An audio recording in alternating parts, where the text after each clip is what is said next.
Daalụkwanụ ụmụnne m ndị Igbo ji eme ọnụ.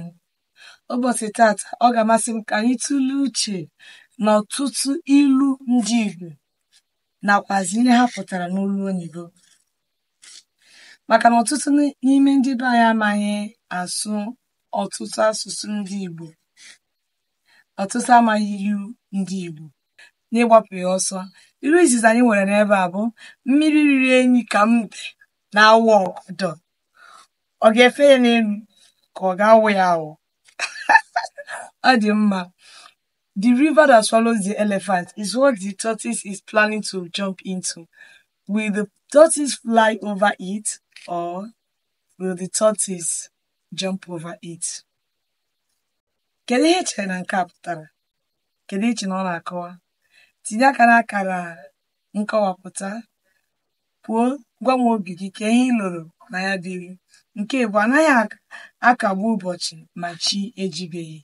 Otu ọzọ esikwa ekwu ya bụ okwu bụ anaghị eji ụtụtụ ama njọ ahịa. You don't lose hope when the day has not finished. Don't be quick to lose hope. Don't be quick to lose hope. Ya bụ na ihe ọbụla ị na-eme, ma ị na-azụ ahịa, ma ị na-arụ ọrụ, n'ọnọdụ ọbụla ifuru onwe gị, eji n'ọsọ ngwa ngwa si na wepụ obi gị n'ihe ị na-eme, gaa n'ihu mewe ya. Ịnụgo? Ọ dị mma.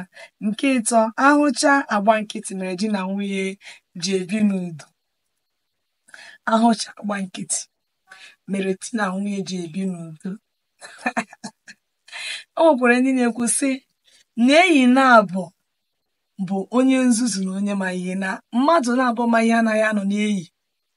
Ọ bụ otu a ka ọ dị n'alụmdi na nwunye. Ahụcha agba nkịtị ka di na nwunye ji ebi n'udo. It takes patience and tolerance to have a happy home in a marriage. Ọ dị mma. Anyị ga-awụsa ọwara anyị ebe a. Gwa m ihe ị chere n'ilu a. Gwakwa m ilu ndị ọzọ ibu n'obi gị, ndị m na-akọwapụtara ebe a, na ihe ndị ị chere ilu ndị nkọwapụtara pụtara. Ọ dị mma. Ka emesịa.